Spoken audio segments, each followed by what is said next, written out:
अऊज़ु बिल्लाहि मिनश्शैतानिर्रजीम बिस्मिल्लाहिर्रहमानिर्रहीम अल्हम्दुलिल्लाहि रब्बिल आलमीन अस्सलातु वस्सलामु अला रसूलिल्लाह सल्लल्लाहु अलैहि वसल्लम रब्बिश्रह ली सदरी वयस्सिर ली अमरी वहलुल उक़्दतम मिन लिसानी यफ़क़हू क़ौली। अस्सलामु अलैकुम वरहमतुल्लाहि वबरकातुहू। सब जनाओं को तुम्हें भी ये वीडियो देखने के पहले दरूद और सलाम पढ़ को ये वीडियो देखना शुरू करो। आज का 5 मिनट का मदरसा को अब चलता है सो 2वां महीना सफ़रुल मुज़फ़्फ़र का 25 तारीख़ के बारे में इंशाअल्लाह 10 हदीस हदी उसे मालूम कर लेने की कोशिश करेंगे। पहली बात इस्लामी तारीख़ के बारे में, हज़रत उज़ैर अलैहिस्सलाम के बारे में। हज़रत उज़ैर अलैहिस्सलाम बनी इज़राइल के नबी और हज़रत हारून अलैहिस्सलाम की नस्ल से हैं। अल्लाह ताला ने सूरह तौबा में उनका तज़किरा किया है। वो तौरात के हाफिज़ और बड़े आलिम थे। जब बुख्ते नसर बादशाह ने बनी इज़राइल को शिकस्त देकर फ़लस्तीन और बैतुल मुक़द्दस बिल्कुल तबाह कर दिया और उनको ग़ुलाम बनाकर बाबुल ले गया और तौरात के तमाम नुस्ख़ों को जलाकर राख कर दिया और वो तौरात जैसी अज़ीम आसमानी किताब से महरूम हो गए, तो अल्लाह ताला ने हज़रत उज़ैर अलैहिस्सलाम को दोबारा बैतुल मुक़द्दस आबाद करने का हुक्म दिया। उन्होंने उसकी वीरानी देखकर हैरत का इजहार किया, तो अल्लाह ताला ने 100 साल तक उन पर नींद तारी कर दी। जब 100 साल सोने के बाद बेदार होकर देखा कि बैतुल मुक़द्दस आबाद हो चुका है, तो हज़रत उज़ैर अलैहिस्सलाम ने पूरी तौरात सुनाई और उसे आखिर तक लिखवाया। उस अज़ीम कारनामे की वजह से यहूदी उन्हें अक़ीदत में खुदा का बेटा कहने लगे और आज भी फ़लस्तीन में यहूद का एक फ़िरका हज़रत उज़ैर अलैहिस्सलाम को खुदा का बेटा कहता है और उनका मुजस्समा बनाकर उसकी इबादत करते हैं। कुरान पाक में अल्लाह ताला ने उनके इस गलत अक़ीदे की इस्लाह फरमाई कि वो अल्लाह के बंदे और उसके सच्चे रसूल हैं। फ़लस्तीन के दोबारा आबाद होने के बाद 50 साल तक लोगों की इस्लाह करते हुए तकरीबन 480 पर 5 साल क़बल मसीह इराक़ के गाँव सैराबाद में इंतकाल फरमाए। 2वां क़िस्सा अल्लाह की कुदरत के बारे में। ऊँट की खुसूसियत। कुरान में अल्लाह ताला ने हमें दीगर जानवरों के मुकाबले में ऊँट की पैदाइश और बनावट पर गौर करने की दावत दी है। ज़रा गौर करो कि वो सख्त गर्मी के मौसम में बग़ैर कुछ खाए पिए 8 दिन ज़िंदा रह सकता है, अगरचे उसके अंदर एक दिन में 50 किलो खाने की सलाहियत है, मगर 2 किलो घास दाने पर 1 महीना ज़िंदा रह सकता है। इस तरह अपने वज़न से 1/3 पानी पेट की टंकी में जमा करके महीनों इस्तेमाल कर लेता है। उसके होंठ मज़बूत रबड़ की तरह हैं, जिनसे वो सख्त कांटे, प्लास्टिक वगैरह खाकर हज़म कर लेता है। वो 2.5 क्विंटल वज़न लेकर 40 किलोमीटर का फ़ासला आराम से तय कर लेता है और बग़ैर वज़न के 300 किलोमीटर चलने की ताकत रखता है। सहराई सफ़र के मुनासिबत की वजह से उसे रेगिस्तानी जहाज़ कहा जाता है। आखिर ऊँट को ये खुसूसियत किसने अता फ़रमाई?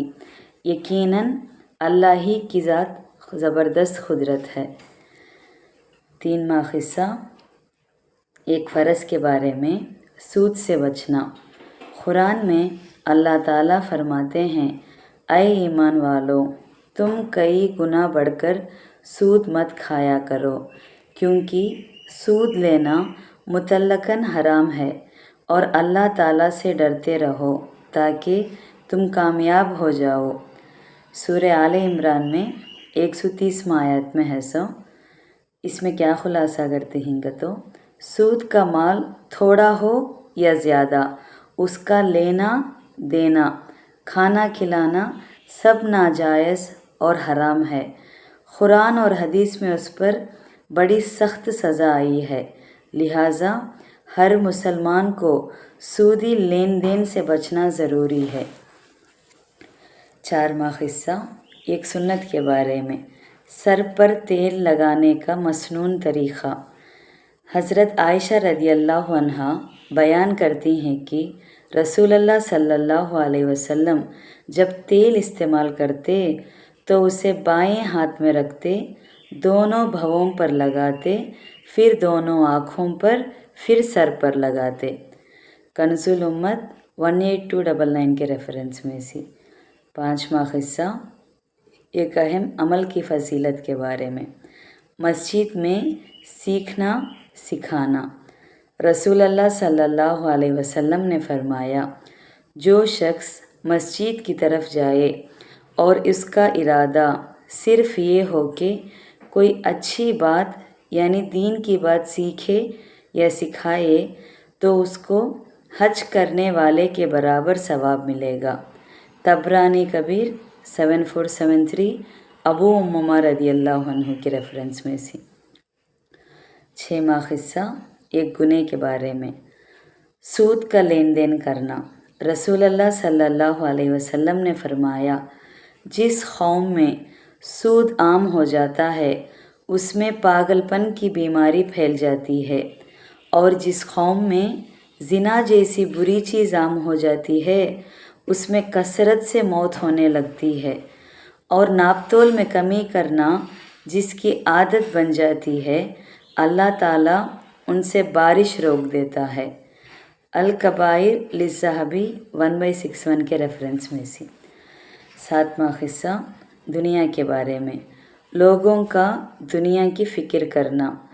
رسول اللہ صلی اللہ علیہ وسلم نے فرمایا، آخر زمانے میں یہ قوم ایسی ہوگی جو مسجدوں میں حلقے لگا کر بیٹھے گی اور ان کے سامنے دنیا ہوگی، یعنی دنیا کا تذکرہ اور اس کی فکر میں منہمک ہوں گے، تو تم ایسے لوگوں کے ساتھ نہ بیٹھنا، اس لیے کہ اللہ تعالیٰ کو ایسے لوگوں کی کوئی ضرورت نہیں۔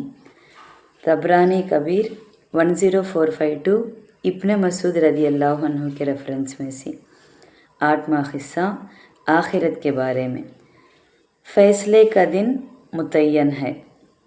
قرآن میں اللہ تعالیٰ فرماتے ہیں، بے شک فیصلے کے دن کا وقت ان سب کے لیے مقرر ہے جس دن کوئی دوست کسی دوست سے کچھ بھی کام نہ آئے گا، اور نہ ان کی کوئی مدد کی جائے گی، مگر ہاں جس پر اللہ تعالیٰ رحم فرما دے۔ سورہ دخان میں 40:1 40:2 آیات میں ہے یہ۔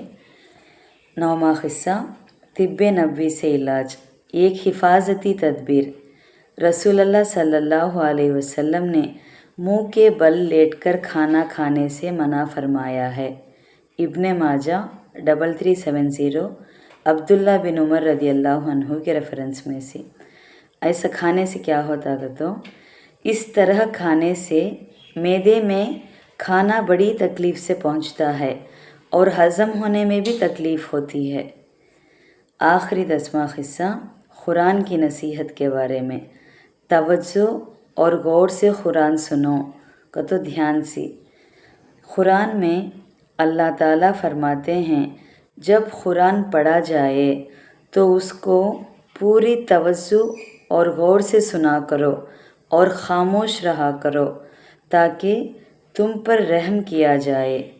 سورہ اعراف 204 آیت میں ہے الحمدللہ آج کا 5 منٹ کا مدرسہ 25 سفر المظفر کے بارے میں بات کر لیے۔